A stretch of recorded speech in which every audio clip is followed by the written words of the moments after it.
call this meeting of the of the Labor, Industry, and Policy. 4 years of practice, and it's out of my head. Labor, Industry, and Finance and Policy to order.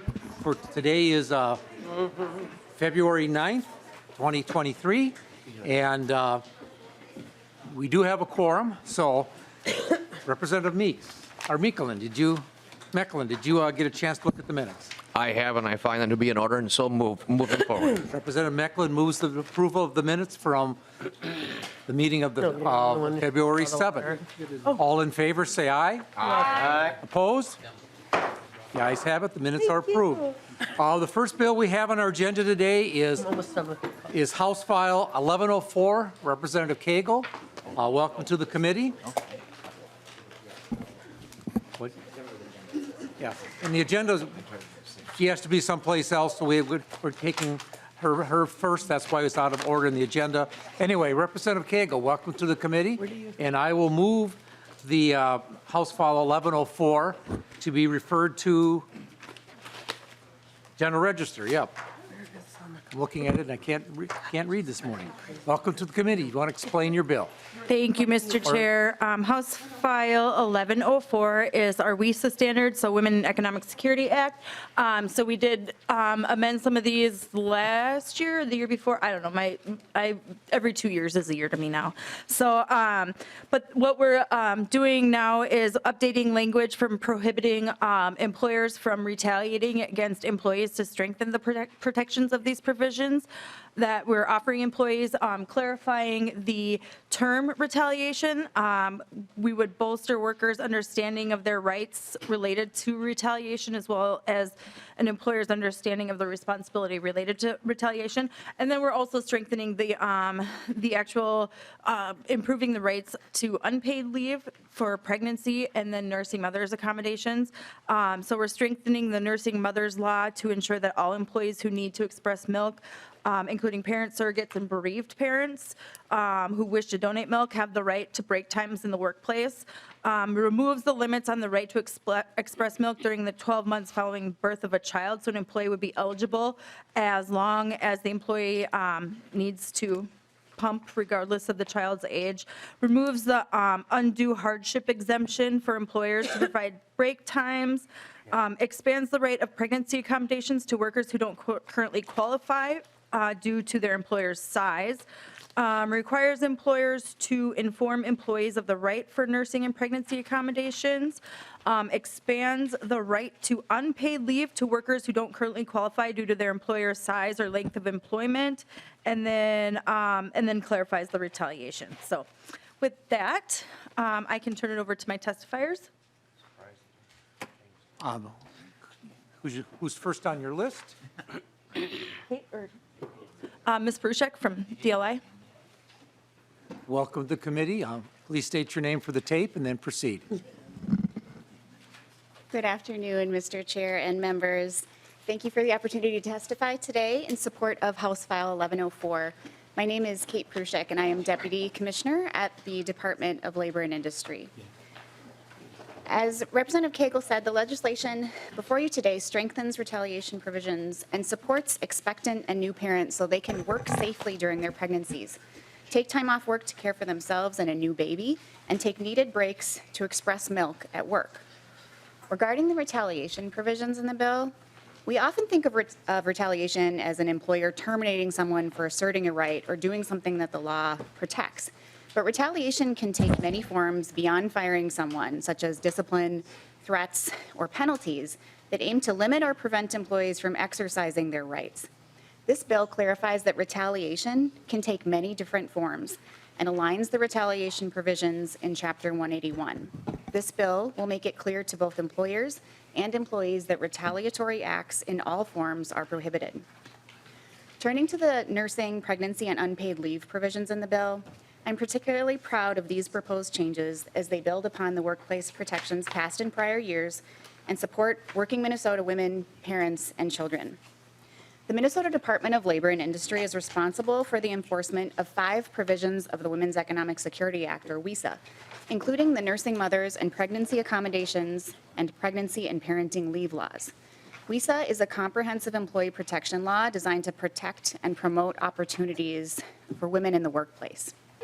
As you'll see in your packets, as part of the agency's increased outreach efforts related to WISA, we produced a brochure, translated it into Hmong, Spanish, and Somali that explains these workplace protections. You'll also note that there are several qualifying eligibility conditions that limit access to these rights. Ensuring more Minnesota pregnant and lactating employees and new parents have these workplace rights is what House File 1104 aims to accomplish. In 2021, Minnesota became the third state in the nation to prohibit employers from reducing an employee's compensation for time used for the purpose of expressing milk. The agency pursued this change after conducting a survey of new Minnesota parents who identified having to stay late or make up time used to express milk at work as a major or minor issue in being able to express milk at work. While paid break time is significant, additional changes are needed to support lactating employees. Minnesotans continue to experience barriers under current law. Just this week, for example, we received a call about an employee whose employer said they would no longer allow her to take needed breaks to express milk at work because her child had reached 12 months of age. While this employee wanted to continue breastfeeding without having a right to needed breaks to express milk at work, she knew she would be unable to do so. This bill addresses this issue by lifting the time limit on how long an employee has a right to express milk. House File 1104 also proposes to expand the right to a pregnancy accommodation to employers with one or more employees, down from 15 or more employees, and provides additional types of accommodations an employee could request. These minor accommodations are short-term and no or low cost. And not all pregnant employees will even need an accommodation. But for those that do, a reasonable accommodation ensures that pregnant employees can continue to work safely during their pregnancies and earn a paycheck, protecting the health and economic security of the mother and the baby.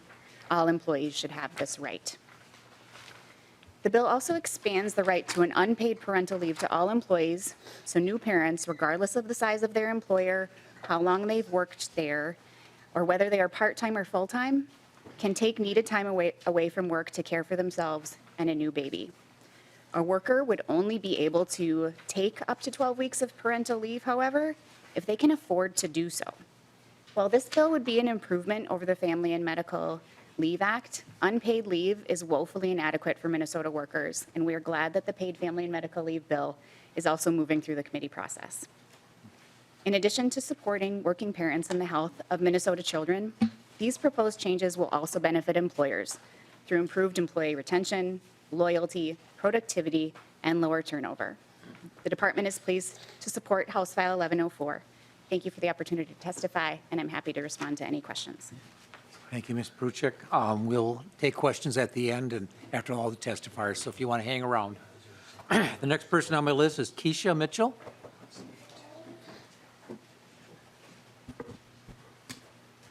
And again, welcome to the committee, and please state your name for the record and proceed with your testimony.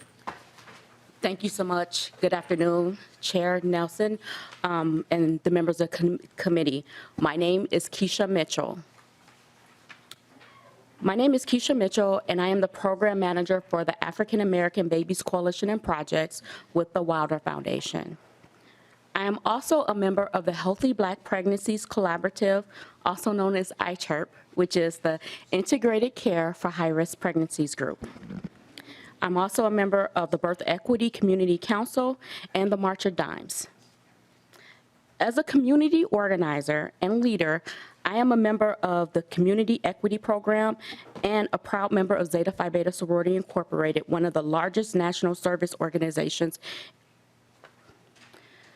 The Wilder African American Babies Coalition and Projects, aka AABC, began in 2005, and our mission is to promote healthy brain development for Black and brown babies. As a grassroots organization, our work is centered on prenatal care, the social determinants of health, parenting and child development, and reducing the education and economic gaps for the Black and brown communities. We address these gaps at a family and a systems level. I am here today to support House File 1104, Labor Standards and Women's Economic Securities Act policy. The provisions in this bill establish necessary fundamental standards for unpaid leave, pregnancy, and nursing accommodation. We believe the passage of this bill is timely to address infant mortality and toxic stress on the job for nursing and expectant mothers. Placing a time limit on how long a parent can attend to breastfeeding needs at work can have a negative effect on parent and child. When we are in the community working with parents, pregnant mothers and nursing mothers, we often receive questions navigating leave and workplace accommodation. This includes understanding their rights in the workplace and how employers can navigate these conversations. This bill will provide what should be fundamental rights for mothers to be able, without worry of losing their job, to nurse and feed their children. This is basic health and welfare to people across Minnesota. No mother should have to choose between breastfeeding and putting baby on a bottle when research shows that breastfeeding is better. Thank you, Chair and members of the committee, for allowing me to provide our perspective. I urge you to support House File 1104, and I'm happy to answer any of your questions at the end that you might have about the African American Babies Coalition and projects. Thank you. Thank you for your testimony.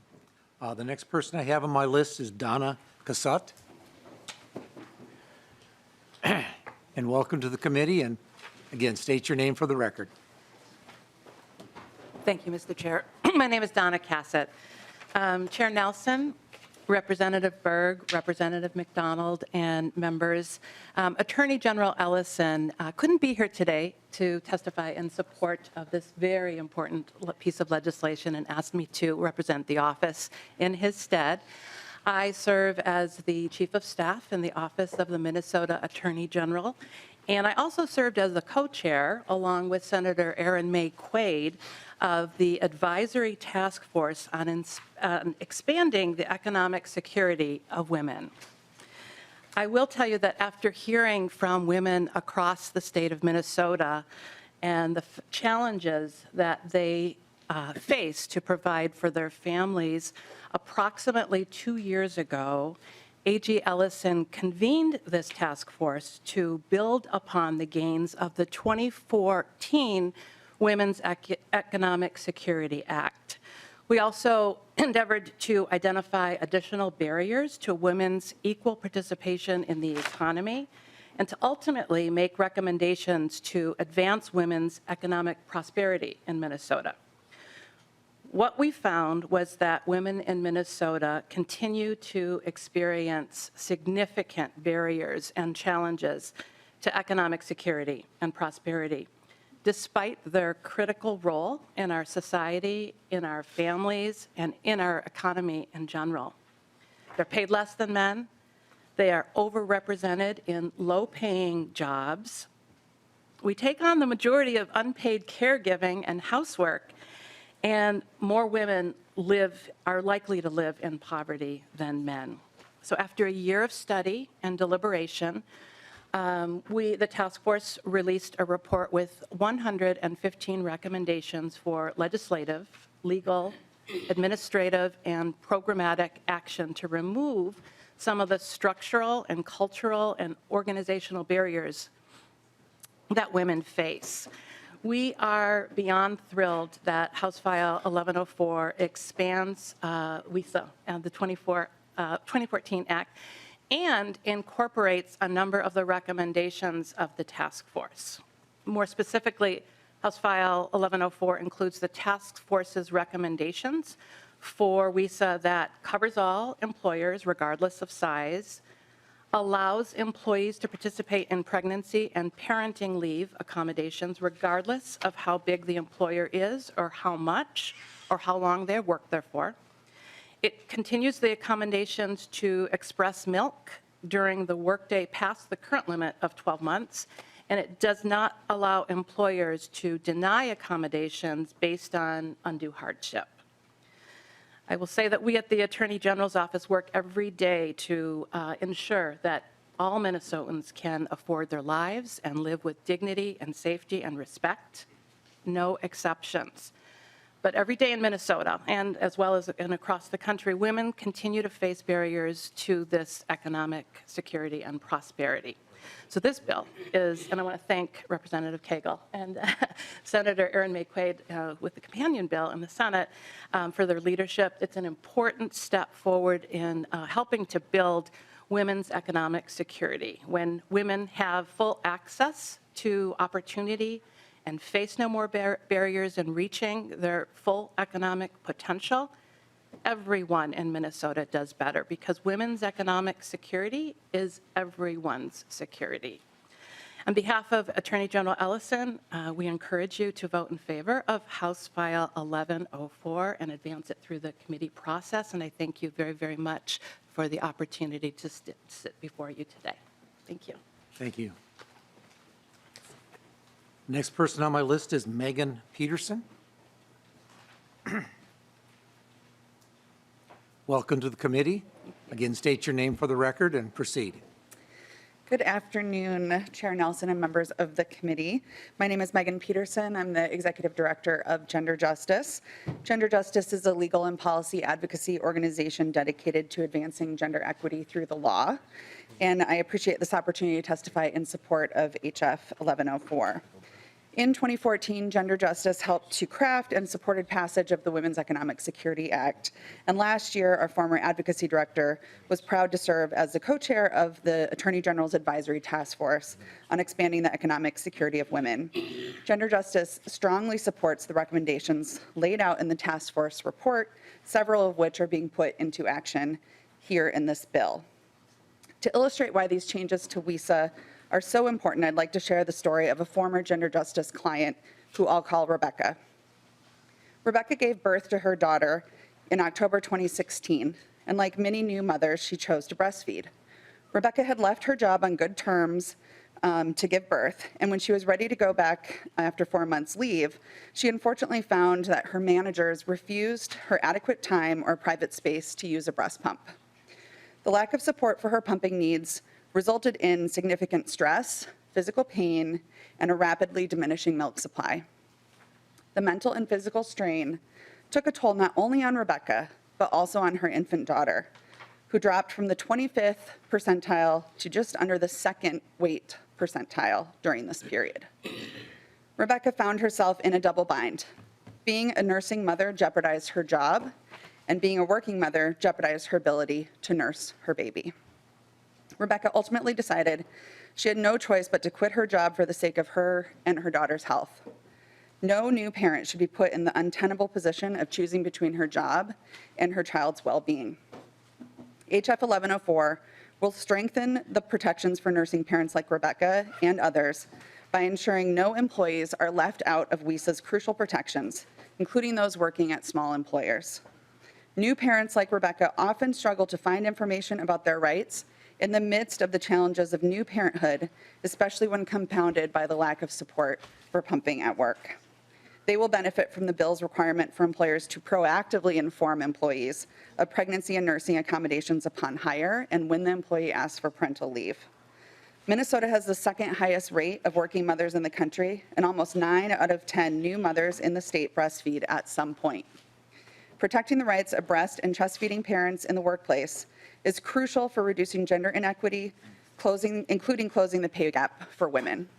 HF 1104 is an important step towards ensuring Minnesota meets our goals of supporting pregnant and parenting workers. Thank you for your support.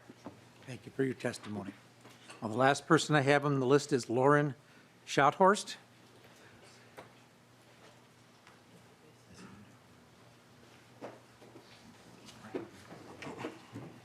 Welcome to the committee. Again, state your name for the record and proceed with your testimony.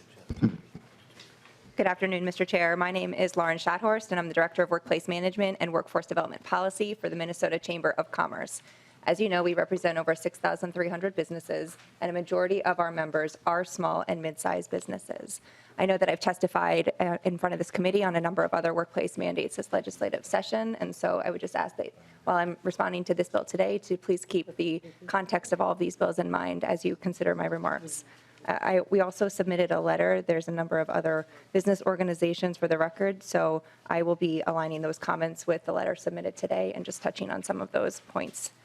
The concern we bring to the committee today is when employment mandates and protections for small businesses are eliminated at heart in some of the sections here in House File 1104. I'd also like to point out that some of these issues have been updated in recent years, sometimes more than once. So the continuous rewriting of complex labor regulations makes it harder for businesses and workers to understand rules, and it does erode longstanding balance between the interests of employers and workers. Ever-evolving and expanding regulation often leads to the opposite of the intended effect: less compliance, more confusion, less safety, less benefit. House File 1104 proposes several concerning updates to expand the reach of these statutes by eliminating provisions which have received bipartisan agreement in previous legislative sessions. This includes removing exemptions for small employers and striking language that prevents unduly disrupting operations that have been on the book for years and in decades in some instances. It also removes the 12-month waiting period before an employee can exercise certain privileges and expands eligibility to part-time employees. Further, the bill is set to take effect in the middle of the calendar year on July 1st in 2023. As we saw with a really recent example, the Wage Theft Protection Act in 2019, having a significant amount of new law protections come into effect with that short of a time period is really confusing for employers, and we would ask that that date be pushed out to take into account the nature of these changes, and would work with the Department of Labor and Industry, as we did with that bill, to get information out to our members to ensure that ultimate compliance is the goal of our membership. So employers would just have a few months to update that, and potentially, when considering this bill, alter physical structures, notify employees, and obtain translation of documents they are required to provide. All that to be said, this is incredibly disruptive and costly, especially for the smallest employers who are newly subject to the requirements in these sections. In addition, just to bring it back to my original point, the timelines and certain provisions of the bill do not align with other proposals advancing this year at the legislature. So we would ask that lawmakers work to synthesize these proposals to avoid duplication, confusion, and added burden. We urge the committee to retain the bipartisan balance struck in previous years that protects the rights of employers and employees. Thank you for considering these remarks. Thank you for your testimony. Anybody else in the audience that wants to speak for or against this bill? Something we didn't do when we were doing in Zoom, but members, I have a couple of amendments here. Are these your amendments, Representative Koegel? Nope. The A1 amendment, who claims that? Representative McDonald. Thank you, Mr. Chair. I claim the A1 amendment. If you all turn to page 3 of your bill, section 331, it will reinstate current law that was passed by many good Republicans and Democrats together. And what it states, it'll keep in law that an employer is not required to provide break times under this section if, the most important part, goes to the next page, if it would unduly disrupt the operations of the employer. Now, the reason for that, Representative Koegel, is you're probably aware, because the state already has interactive accommodation process that has worked for a number of years within our state, and it puts the trust both in the employer and the employee. Basically, what it does, the employee brings a concern to the employer and discusses it, and then together they determine what's best for the employee and the employer to solve this problem and come up with a solution. There are some areas in our state in companies that there's just an undue burden if the employee has to leave at that certain time in a production. I won't go through the massive list of businesses, but I'm sure you can all conjure up in your mind what some of those companies may be, that if an employee leaves at that very second, it could be very mission critical to that business for production, be it in the healthcare industry or the food manufacturing industry or you name it, whatever kind of industry. So this just reinstates it back to current law, which is working great. It's very important for both the employer, our job creators, and the employee. And at the end of the day, it really it strengthens the interactive accommodation process that this body has worked so hard to put into place to protect employers and employees long before I think I got here. Maybe Representative Nelson was part of this as well, because he's certainly a champion for labor and industry and employers and employees. So that's what my amendment does, Mr. Chair, and what do I have to move it? So I will move the A1 amendment. Representative McDonald moves the A1 amendment. Representative Koegel. Thank you, Mr. Chair and Representative McDonald. So I guess I kind of worry about what employers will consider an undue burden. Is it, like the cash register being, having somebody else cover the cash register for the next 15 minutes? Employers are already required to make reasonable accommodations for workers for many contexts, including American with Disabilities Act. And I think, workers are pretty smart, and they're going to know probably what's the best time to take a break. And so I would suggest members to not support the amendment. Representative Berg, you had a question. Thank you, Mr. Chair. I have a question for the amendment's author. Representative McDonald, are you a parent? Representative McDonald. Thank you, Mr. Chair. I am a parent, and that ought to be apparent. Clever. I like it. Representative Berg. Charming. Bad joke. Congratulations on being a parent. I'm also a parent. It should be apparent that I also breastfed. So I'm wondering if you know what happens if a breastfeeding person does not express their milk. Representative McDonald. Mr. Chair, is that a relevant question to the amendment that I have on hand? Yes.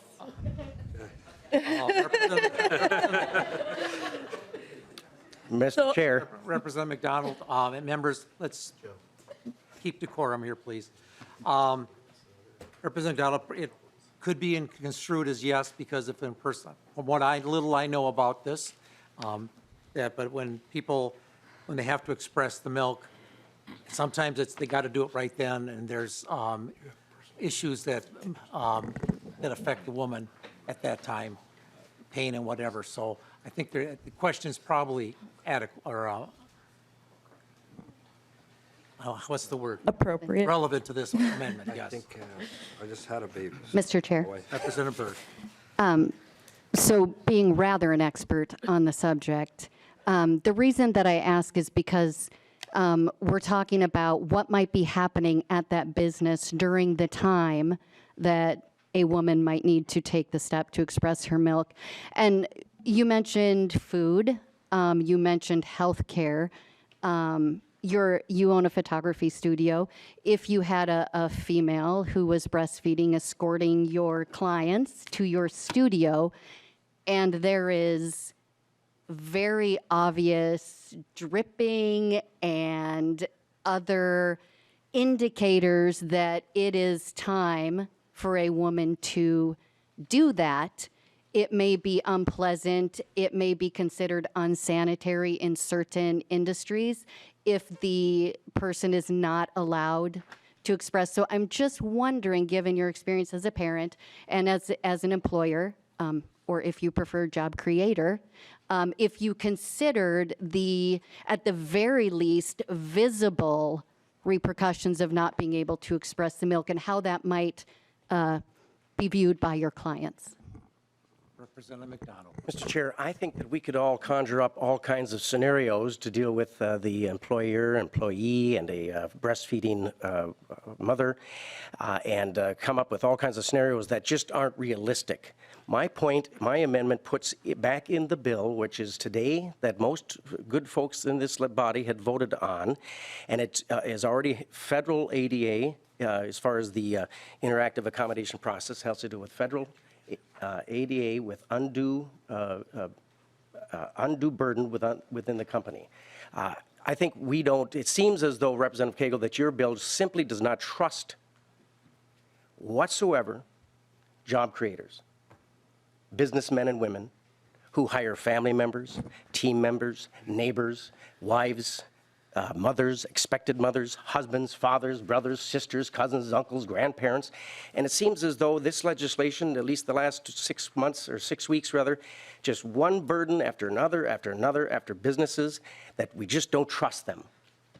And I think that we should have a little trust in our job creators who hire employees, and they have a good working relationship. But we don't trust them. The legislation that we see at this meetings, these committee hearings, just simply doesn't trust job creators. And I think that this is a shame, personally. The law already is in. It's very evident that we have to have safeguards for employees and employers, and we already have the law. If we continue to change it and mandate it, and without a fiscal note, we don't even know what's this cost, and then change it by July and expect job creators and businesses to conform to it and learn the law, and if they don't by August 1st, they get a $10,000 fine, I think that's an undue burden on both women who are breastfeeding, or what do you call it, expressing, and the job creator himself, herself, who's working with those beautiful expected mothers. Did I answer your question of do I know what happens to a mother who is going to have to express her breast milk? Yeah, I know what happens. Representative Berg. Mr. Chair, you did in so much as you don't understand what a mother goes through to express her milk. So yes, you answered my question. Thank you, Mr. Chair. My wife would disagree with you, but Mr. Chair. Representative Koegel. Thank you, Mr. Chair. I guess I remember sitting in this room 4 years ago, breastfeeding my daughter at the table, at this table. And so I don't know if you can really understand it unless you go through it, even just like the way your body feels when you're breastfeeding, and the unexpected things that happen to you. If you hear somebody else's baby cry. So those are definitely real situations that Representative Berg was talking about, and you just might not see it because women are pretty good at juggling life and work and not sleeping and getting kicked in the middle of the night by a 4-year-old. So I think that what we're trying to do is make sure that everybody has an equal playing field. And I do trust employers, but I don't trust all employers. There are people out there that aren't abiding by this, and there are people out there that, like, this would make a huge difference. And so, I think we just, I would encourage members to vote the amendment down. With that, all in favor of the amendment, please say aye. Aye. Opposed? No. The motion does not pass, or does not prevail. The amendment did not pass. I've got an A2 amendment here. Representative Myers. Schultz. I'm sorry about that, but Representative Schultz. Chair Nelson, I have every confidence that by the time this legislative session concludes, thank you. you'll have it. Thank you, Representative Mecklen. Anyway, Representative Schultz, you have the A2 amendment. Yes, the A2 amendment. So the A2 amendment, as Do you want to move the amendment? I do move the amendment, Mr. Chair. Yep. And do you want to explain what it does? Yes. So, Mr. Chair and members and Representative Koegel, as we are looking at this bill and as we're considering many different changes to workplace standards in Minnesota, considerations have been made in the past and in state law to make those accommodations for small businesses, for mom and pop shops, for people who have very, very small businesses. And your bill seeks to provide this this new standard to every business in Minnesota, any business more than one person, one or more. So every business, and I'm just curious with this amendment. The purpose here is to help protect small businesses and job creators because many of them don't have the resources, the staff, or the time to comply with onerous mandates. And there's many examples of this in law today for protecting small businesses, small job creators. The Americans with Disabilities Act applies for employers with 15 or more employees. The Americans with Disabilities Act applies to employers with 20 or more employees. FMLA applies to employers with 50 or more employees. And in the Families First Coronavirus Response Act, employers with 50 or less employees qualified for exemptions. And so this bill, 1104, will impact every single employer, as we've talked about. So why aren't we providing exemptions and opportunities for that? And that's the heart of the A2 amendment. And that's my amendment, Mr. Chair. Representative Koegel. Thank you, Mr. Chair. So the A2 requires workers to wait 12 months before unpaid leave. So you get hired 3 months later, or maybe you say 2 months later, you're pregnant. You don't qualify then. By the time that baby's born, you don't qualify for unpaid leave. And so I would encourage members to vote the amendment down. Representative Schultz.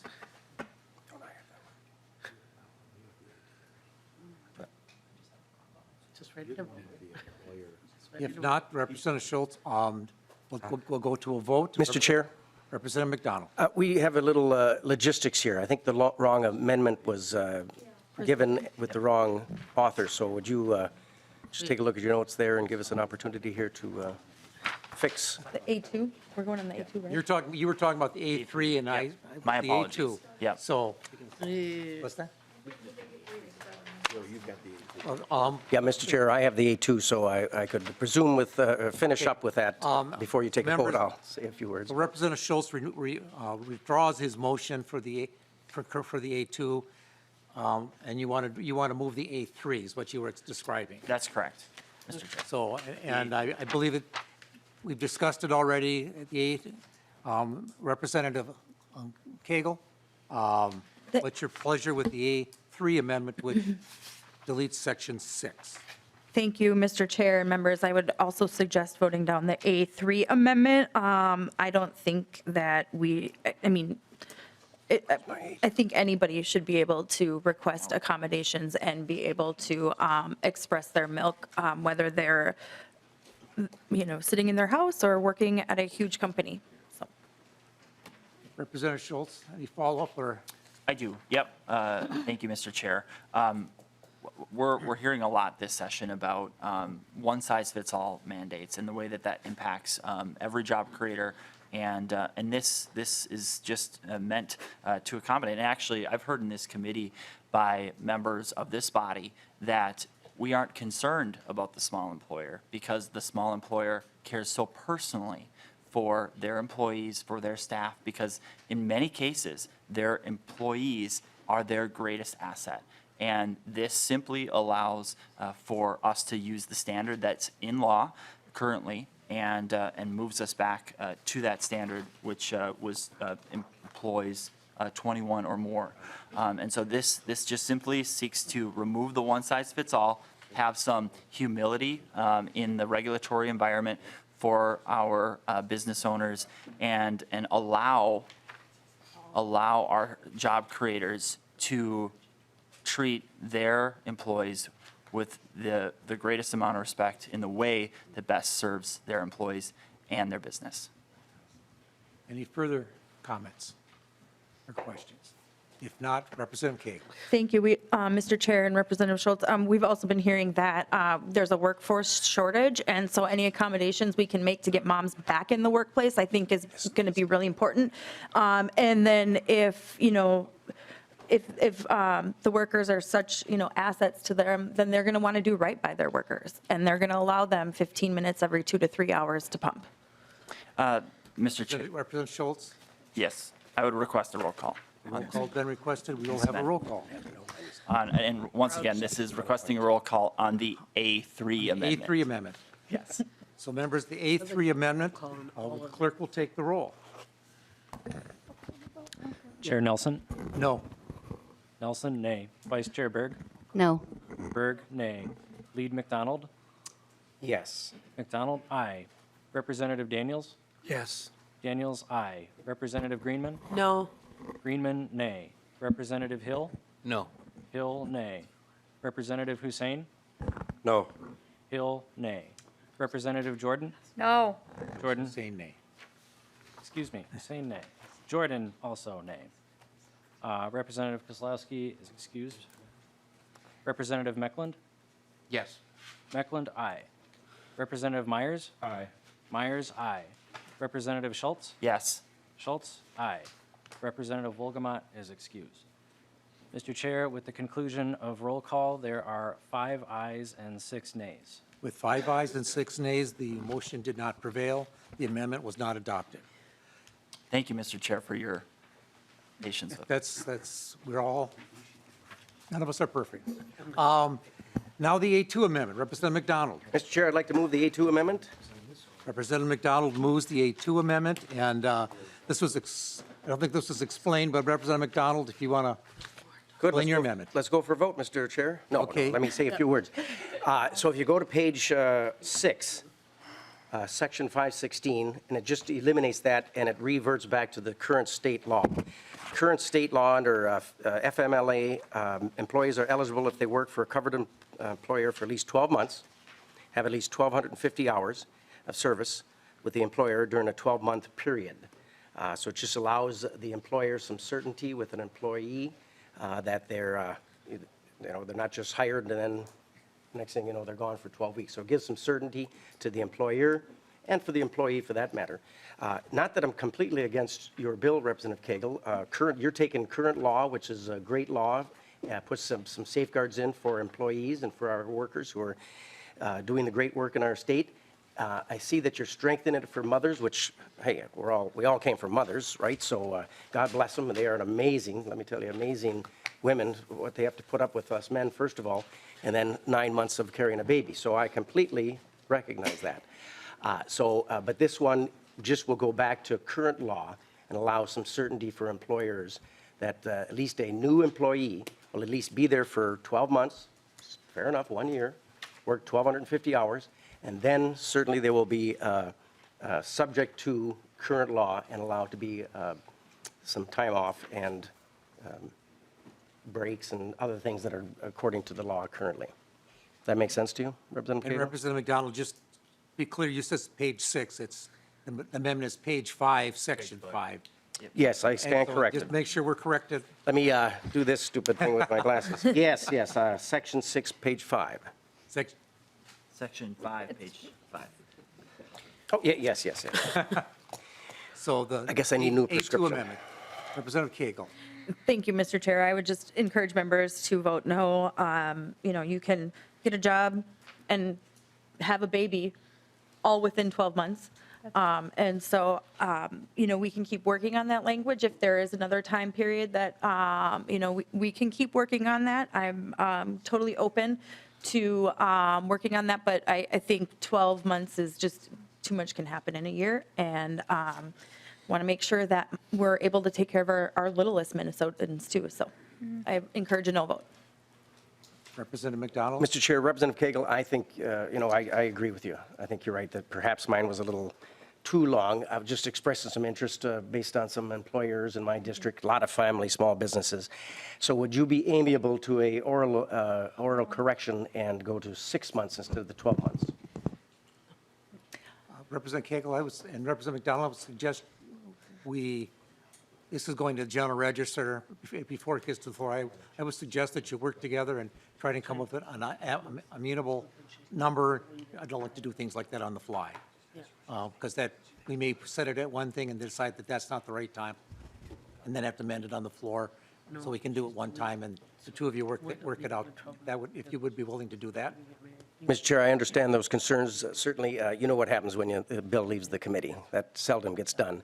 But I would like to hear, and Representative Koegel, if you're willing to do that, but perhaps, do you have any thought on that today, if we could amend it today with an oral amendment?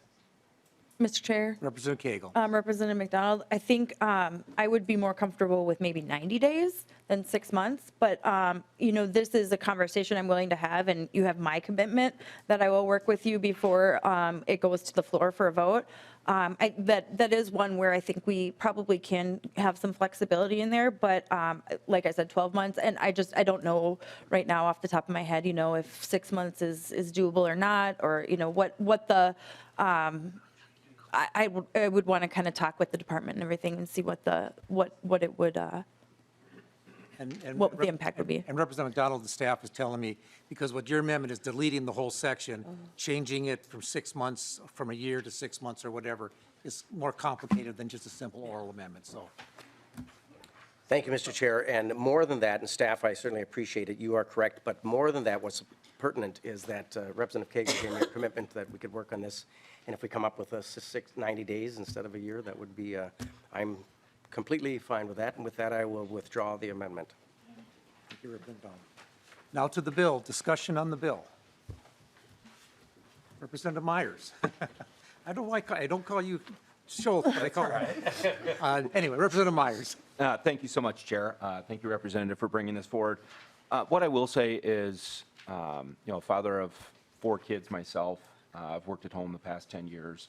I made a quality of life decision to be at home with them. I do appreciate you bringing this bill because, for my family, it is over 12 months for breastfeeding. And I think what I would have liked to seen is, a little more consistently with what we had previously and then changing that section. Just to share that with you. I mean, you removed the 12-month time period, but there was other stuff added in. But I do appreciate you addressing this because it is something that my family, and I know a lot of families, continue to choose to do that. Thank you. Representative Hussein. Thank you, Representative Koegel, for bringing this bill forward because I do have a child who's a 10-month-old, and my wife has been experienced a lot. And I look forward for this bill to be on the floor and for all of us to work together. Females and women is a champion for all of us, and we need to empower them. And I just wanted to thank you for bringing this bill forward.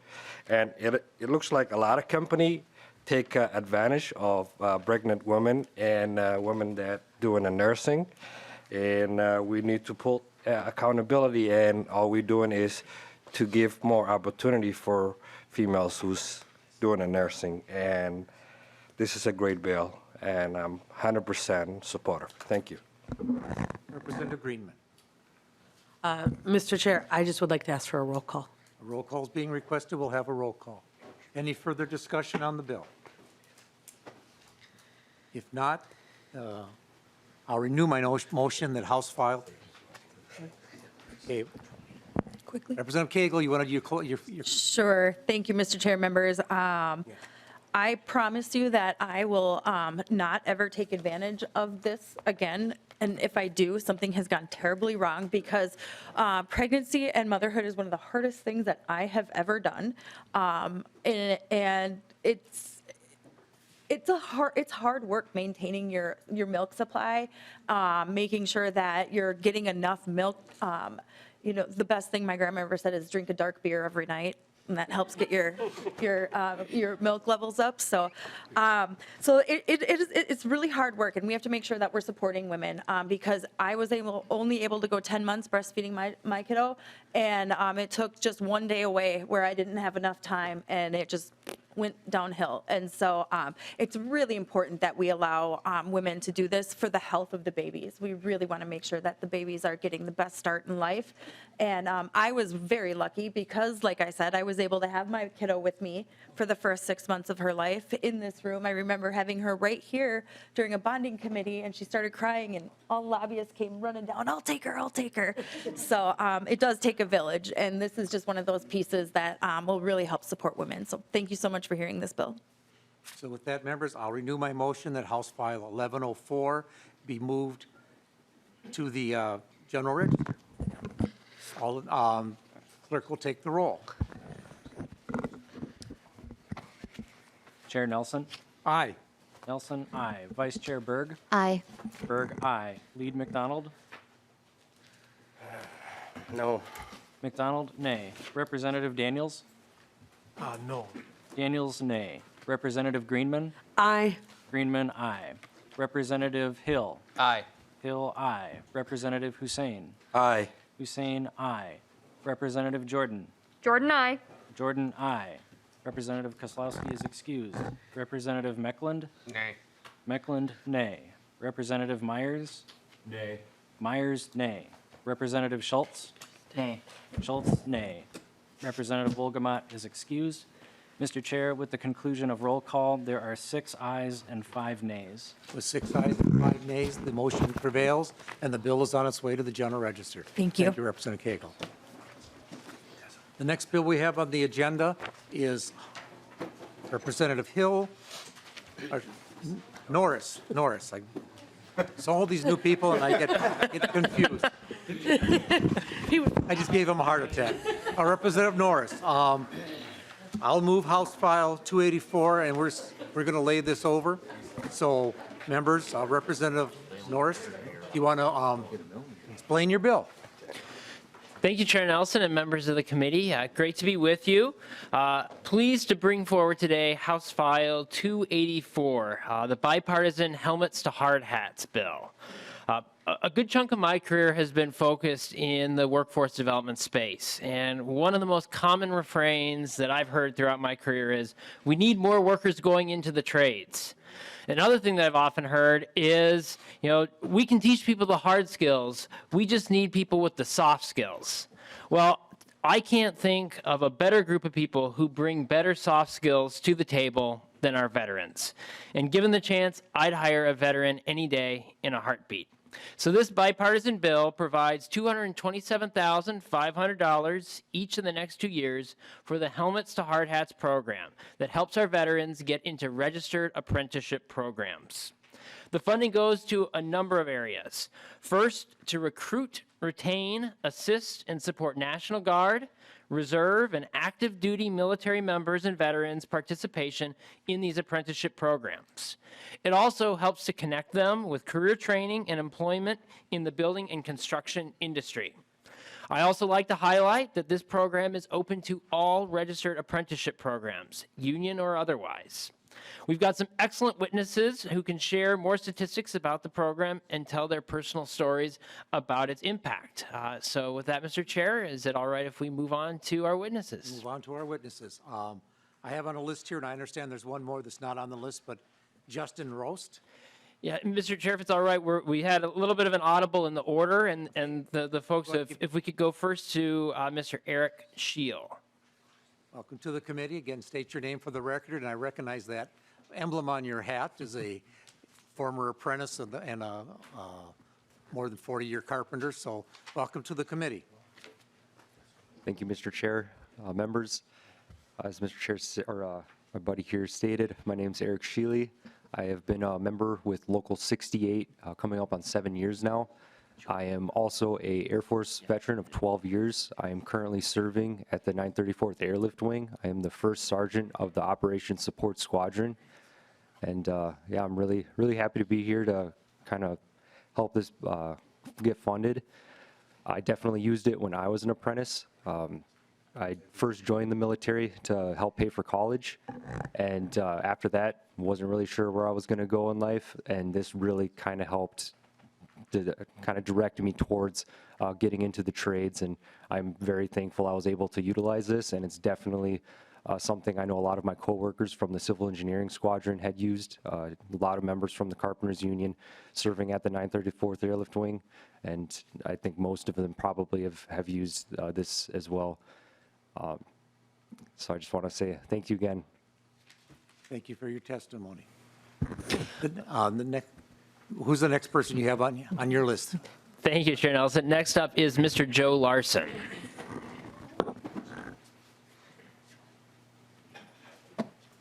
Welcome to the committee, and again, state your name for the record and proceed with your testimony. All right, thank you, Chair Nelson and members of the committee. My name is Joseph Larson. I am a current member of the local 322 Carpenters Union, and a veteran of the National Guard Go Red Bulls. So here in Minnesota, it was an honor to serve, and it's also an honor being a carpenter.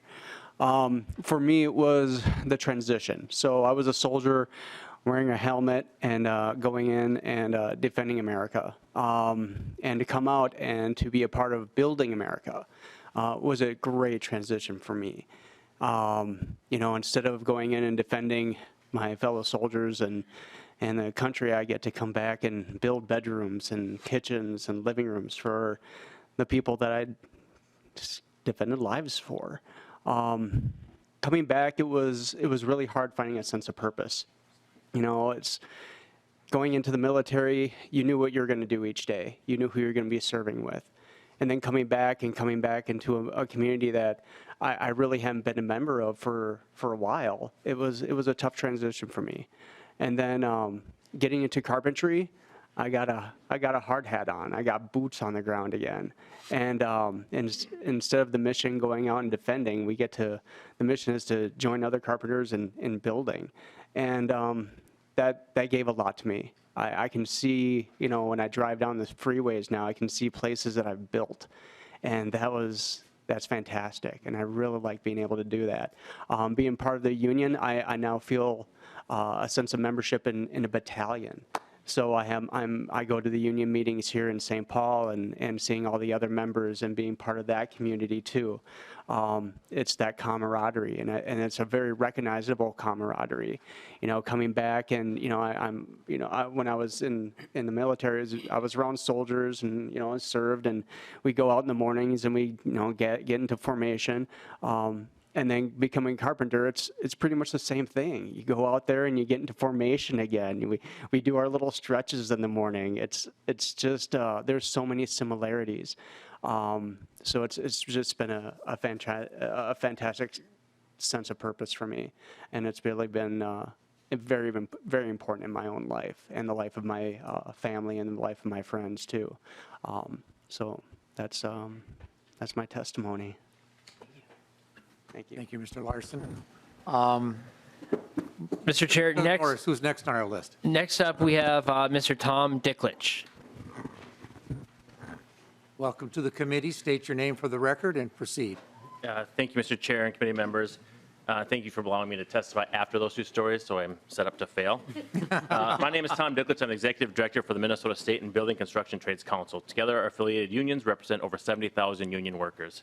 As you may know, there's nothing we are more proud of than our registered apprenticeship programs. Each of the crafts under the umbrella of the state building and construction trades develop, manage, finance, and run at least one apprenticeship program in partnership with employers in our industry. Thousands of Minnesota companies participate in these labor management programs, and we have nearly 11,000 registered apprentices in our programs who are beginning their careers in the construction industry. There have been many conversations here in the legislature in recent years regarding efforts to expand apprenticeships, and for good reason. These are state-of-the-art programs where labor and management work together to design programs focused on meeting the real-time needs of our industry. These programs create the highest skilled, safest, and most productive workforce there is. This model is a proven success and has been creating ladders into the middle class for generations. As of today, our programs are 100% privately funded by our members and the employers they work for. We haven't received taxpayer funds to run these programs, and we invest millions of our own dollars in running them. When legislators ask us how government can help expand and grow apprenticeships, we have two answers for them. The first is to fund construction projects to create demand for apprentices. The second is to fund programs that will help people learn about the opportunities in our industry and to prepare workers for a successful career. Helmets to Hard Hats is an excellent example of such a program. We, with the State Building Construction Trades, are very proud to work with this group that does the outreach to veterans and helping them get placed into registered apprenticeship programs. These veterans put their work ethic, dedication, and patriotism that they developed and displayed while serving our country to work every day while showing up to their new careers. Thank you. Thank you, sir. Representative Norris, who's the next person on your list? Chair Nelson, last we've got Mr. Justin Rost.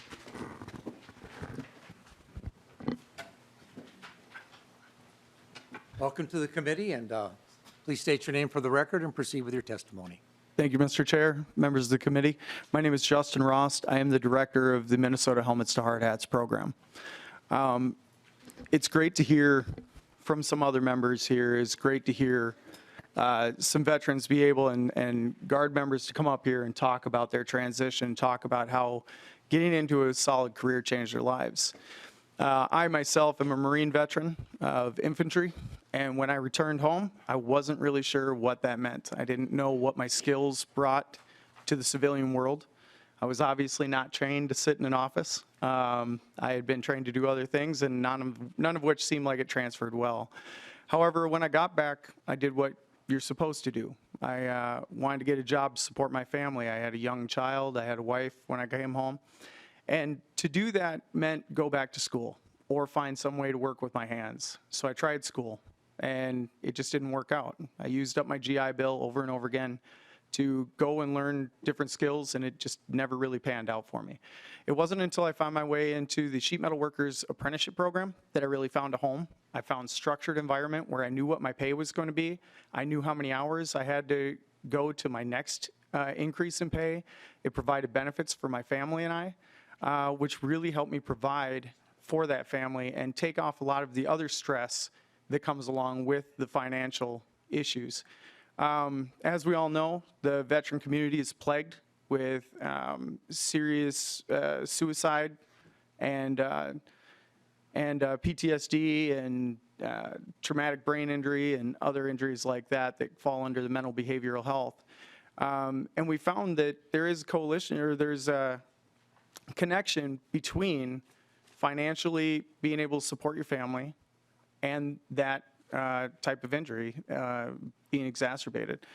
What we try and do is work with both aspects of that at Helmets to Hard Hats. We work really hard to get veterans and service members into careers through the apprenticeship programs, so we can try and help alleviate that side of things, the financial side of things. But then I also have gone into working with groups like the Twin City Veteran Suicide Coalition and vocational rehab, MACV, DEED, the VA. We work with Career Force, anyone we can that can help further along a career for an individual service member, whether that be helping them find a job, whether that be trying to help them understand the difference between the trades and help them understand what's best for them. So we do not bottleneck anybody into a career. What we do is we help them understand their options, especially geographically speaking. If you're in Duluth, you get Duluth information. If you're in Minneapolis, you get Minneapolis-St. Paul information, so that you can decide what's best for you and your family to try and help alleviate some of those stressors that come along with that. Thank you for your testimony. And Representative Norris, when you talked about soft skills, it reminds me what I used to tell apprentices that I worked with, that the important things are they need to show up on time, and usually that meant a half hour early so that you, in case you got a flat tire on the way or whatever, you were there on time to start. Show up every day and put a good 8 hours in when you're working there. If you do those three things in the trades, you're going to have a job for a long time. And it's to be surprising how many people where that doesn't happen. And I know this group of people know how to do those three things and do it well. So, Representative Norris, do you have anything else that you want to speak on the bill? Thank you, Chair Nelson. I'll just add that I think this is a real kind of two-for-one deal. We get to help our vets at the same time that we're getting folks who are desperately needed into our building and construction trades. So I would just urge the committee to strongly consider this for inclusion in your omnibus bill. I have a couple of questions here. Representative Berg. Oh, thank you, Mr. Chair. More of a statement. First of all, I love this bill. Two of my favorite things, veterans and unions coming together. Last session, when our labor and veterans was combined, I think that's where our two sides really came together. I think all of us have tremendous support and appreciation for our veterans. And I want to thank the testifiers today. I don't think I will ever forget the most powerful thing I've heard in this committee is going from defending America to building America. That is a transformational sentence. Thank you so much. And thank you, Representative Norris, for this bill. Representative Mecklen. Thank you, Mr. Chair. I just have a couple questions. To the author, Representative Norris, in the very beginning, I just want to make sure if I heard you right. Is this, are the people that go through this program, is it to union and non-union? Because I thought you said that. I didn't. Representative Norris. Chair Nelson and Representative, yes, program is open to all registered apprenticeship programs, union or otherwise. Representative Meckler. Now I'm wondering, I think it's Mr. Roast, I believe. Can you, I'm sure you like bragging about it anyway, but do you have like some more specifics? I mean, like, I think there was something I read, like how many people per year are you finding a work for and finding a happy home for? Mr. Committee, Roast. members of the, Mr. Chair, members of the committee, Representative, in your packet, you should have last year's outcomes alone, which were 137 veterans that we worked with. And this was coming out of a pandemic where basically for the first 6 months of the year, we were still, everything was happening virtually, right? But we were able to help 137 veterans understand what different opportunities were in the apprenticeship trades, and then, the apprenticeship programs inside the trades, and we were able to place 40 veterans into the workforce.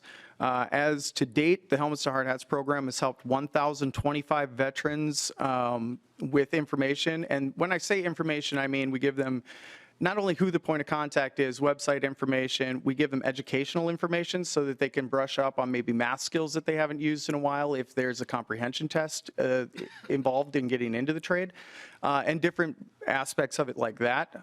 We also make sure that they understand that with the federally accredited apprenticeship programs, they can use their GI benefits and make sure that they're aware of that. And then we also then give them the information about where the training center may be located, what the trade does, and more information generally about those trades. And the 40 placements, I want to be clear that is not a veteran telling me they're at work. That is an apprenticeship program reporting to us and Mindali that they are in their program. So these numbers are actually backed up by the state. Representative Meckler. Thank you, Mr. Chair. Well, I want to say that, not often we all agree on something, but this is a very good program. I think we all very much are, we owe our veterans greatly.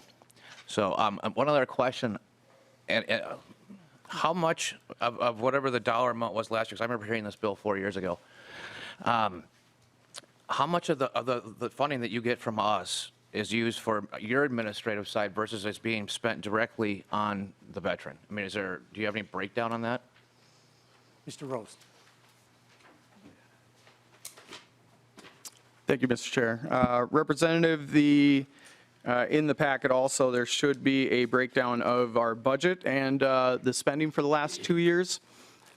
We do not give the veterans money. We work through outreach and through, it's a lot of what the expenses come down to is administrative and travel is the biggest portion of it because we are working throughout the entire state with all of the different apprenticeship programs.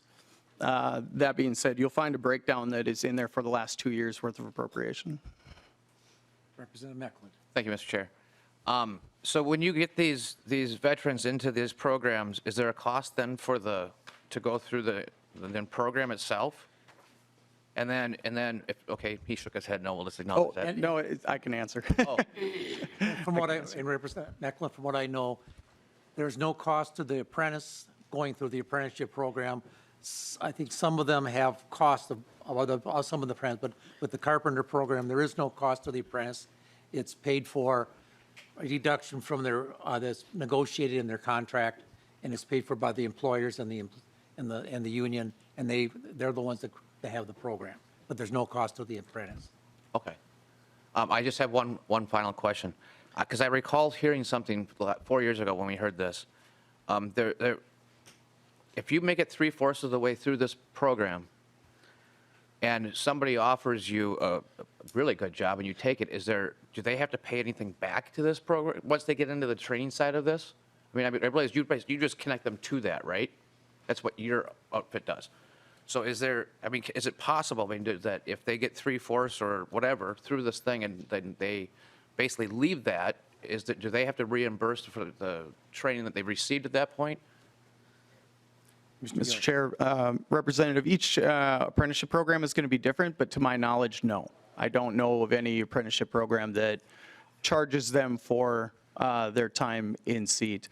There are many of the programs that does have fees, low-end fees, when we're comparing different apprenticeships. Some of them end up being free if you complete them. Other ones may cost $500 a year for the student to attend. But when we're comparing to, like, say, going to, and not speaking against technical college, but if they were to compare the two, you'll find that it's very low to no cost for veterans who choose to go through the apprenticeship programs.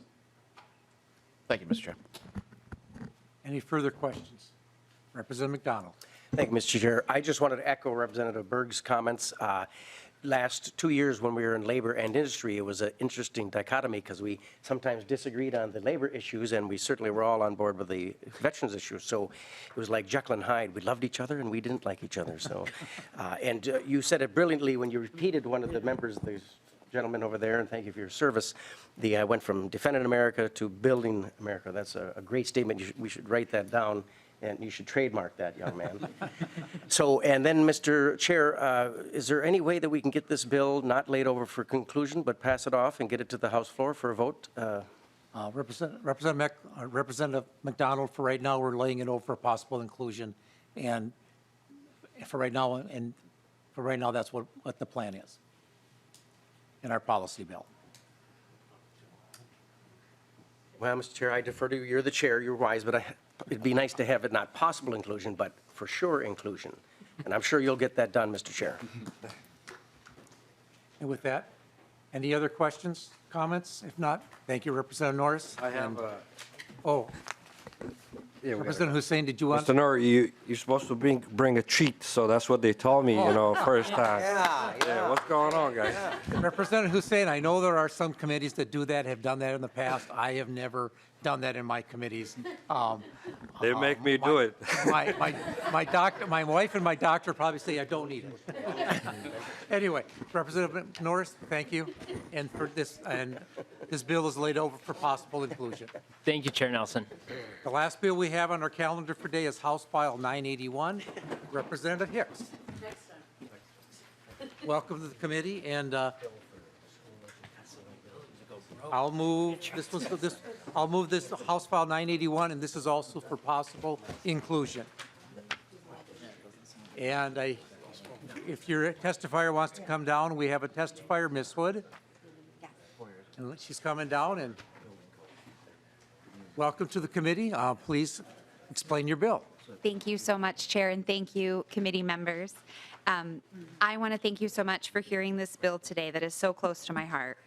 Today we have people with us and letters in your folders, lots of letters in your folders, that will paint the picture of the immediate need for change in Minnesota to ensure that our neighbors with disabilities have access to our community.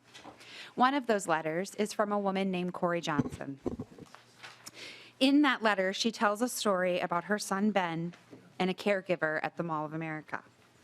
I am the caregiver in that story. I would love to tell you that that was the only time that that occurred as my 19 years as a DSP, but it is not. It is one story of hundreds of stories that I experienced as a direct care professional supporting people that I cared so deeply about. Change to a truly accessible community is uncomfortable. It forces us to think about how we have devalued people and made them unseen in our communities.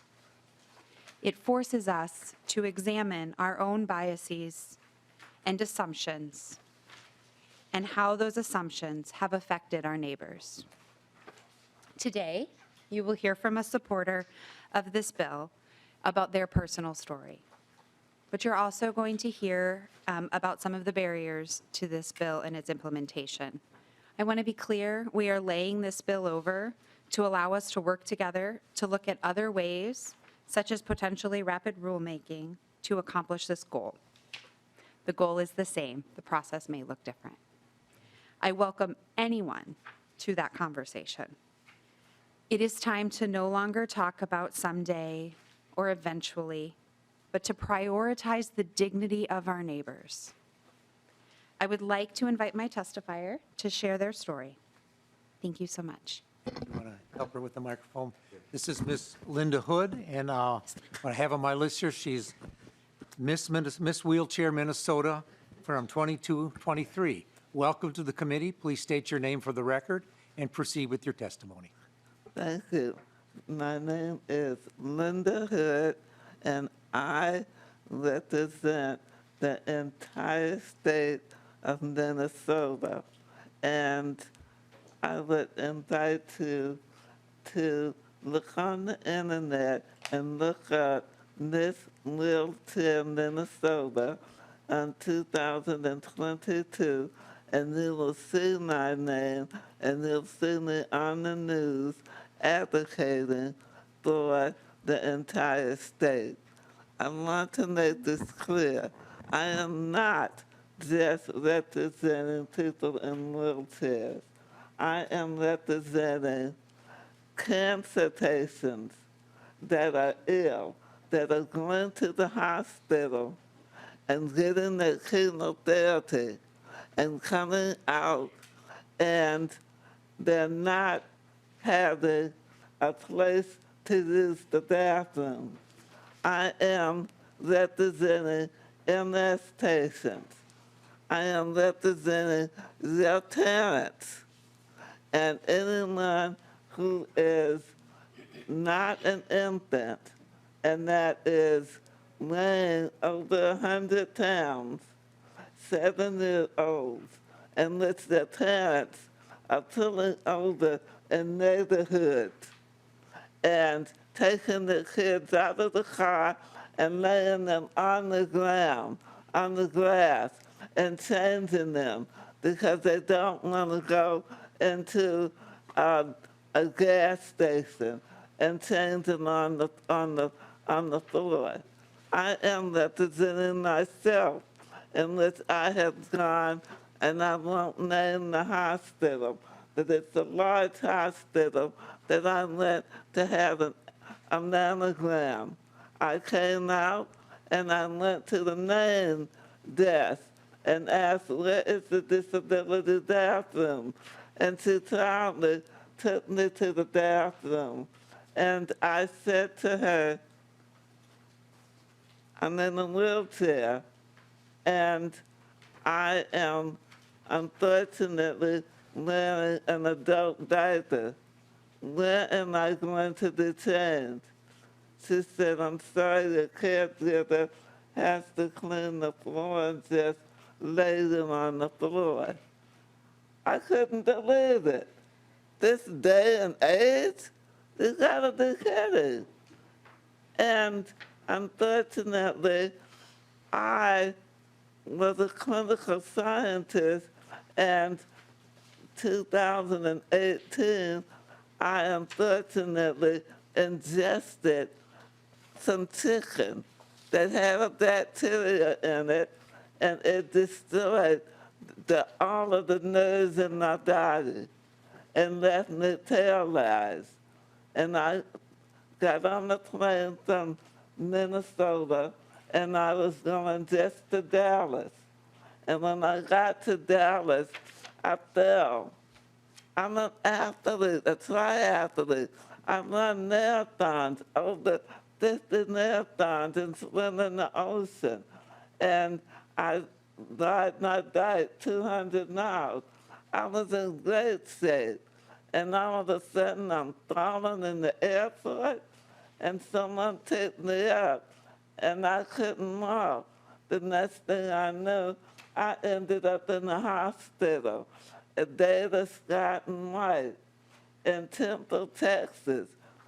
I live in Woodbury. I woke up 10 days later, and the nurse is telling me that I'm going to be in the hospital for a very long time. What did that mean? I was in ICU for 8 months, and I stayed in that hospital for 15 months. When I came home to Woodbury, I was a quadriplegic. I had to take on a new life. For me, going to a public place and having to get on the floor to be changed was humiliating this day and age.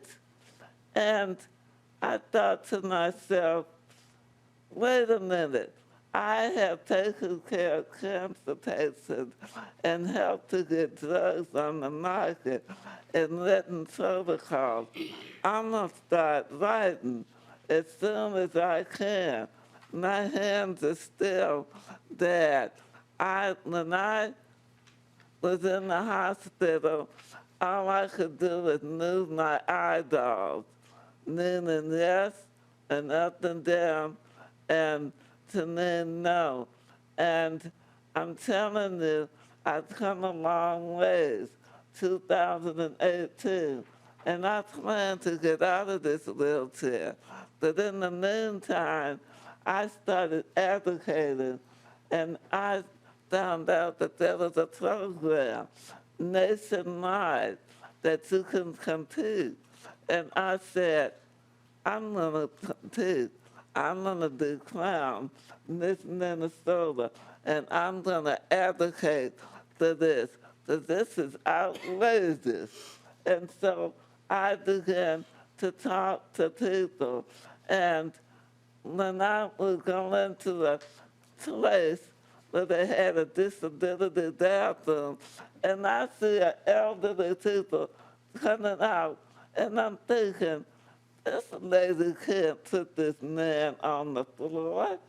And I asked her, I said, did you send him on the floor? She said, yes. And I've had surgery on my arm, and that this is my husband. I said, this is crazy. So my husband has to take me out of this wheelchair, put me on the floor, and then put me back up. I have a personal care assistant. Do you think that she's able to do that easily? No, so you stay at home. So there are places that I must go. I went to the hospital for radiation change. I have to change my tube. I have the tube for feeding, and I had to change it. Guess what? You go to the hospital, you take Metro Mobility, and you go and you wait for your appointment. When you come out, you have to go to the bathroom. There's no detains that last 8 hours. $45 you must detain. And when I go to Texas, they tell me, you know, the flight is only 2 hours. Hey, the flight is 2 hours. Guess what? You go to the airport, you gotta get there early, you gotta fly, and then when you get off the plane, if the flight's not delayed, you gotta go to the bathroom. Guess what? The airports do not have changing stations. You have to get changed on the floor. If not, just sitting in it and causing a urinary tract infection, skin rash, or other medical conditions. And I saw a man, he had a long flight, and he was not prepared. And I told him, look, here's my blanket, put it in front of you, because he had soiled his clothes. And he said, this happens a million times. And I said, you know, I'm going to write a deal. I'm going to talk to my legislator. I live in Minnesota. We're going to pioneer this. We're going to work together. Now that you guys have heard from me, you know better, we're going to do better. And I have talked to the hospitals, and they said that they were going to put them in all the M-Health Fairview hospitals. I need to work with the other hospitals. I was on a college university campus taking a graduate course, and I had to do change on the floor. The dead of the leaves I talked to the towers today, and now St. Cloud campus is going to have a bathroom for those that are not able to stand. It's not about disabled, it's about people not being able to stand, and or they have a spinal problem, and that bathroom allow them to sit on the toilet. So this should be you. This should be you. As you. As your parents, as your aunt. They don't want her on the floor. They don't want her to experience what I go through. So I'm asking this, pass this bill so that we can have just a pull-down table. I checked out the cost. It doesn't cost that much, less than $1,000 for a real nice one. But I'll take a cheap one. I'll take a table. Just make a long table in there. That's less than $40. This is get it at Home Depot. And I'll be happy to be on the table. Just don't put me on the floor. And I'm telling you, I just want it to be accessible, sanitary, and private. I don't want to go in the bathroom and see a lady on the floor because there's no accessible disabled bathroom, or family bathrooms. This is an emergency. We're baby boomers. There's a lot of elderly people. And also, I'm going to let you know at MS, and then I'll be done. At MST Airport, I helped to get it implemented there, so we're fine. But also, look around at that airport. They have a bathroom for the pets. And they go in the disabled, the family bathroom, the pull-down. They have a pull-down table for the infants. They don't pay taxes. The pets don't pay taxes, and we pay taxes and we're on the floor. Don't do it. I'm on the floor. So I don't, and I pay taxes, and I'm on the floor. I don't ask much. I just ask you to pay this bill so that everybody can get off the floor and can do things with dignity. Is that okay? Thank you. I mean, do you understand what I'm saying? Yes, we understand. Yes, we understand. We So, totally understand. Okay. Ms. Hood, we thank you. Okay. Thank you for your Thank you testimony. for your time. And I have one more testifier, Mr. Metz from the Department of Labor and Industry. And if you want to, again, state your name for the record and proceed with your testimony. And this bill is ultimately going to be laid over, and Representative Hicks has said she's going to continue working on it and trying to come up with a good solution. Mr. Metz.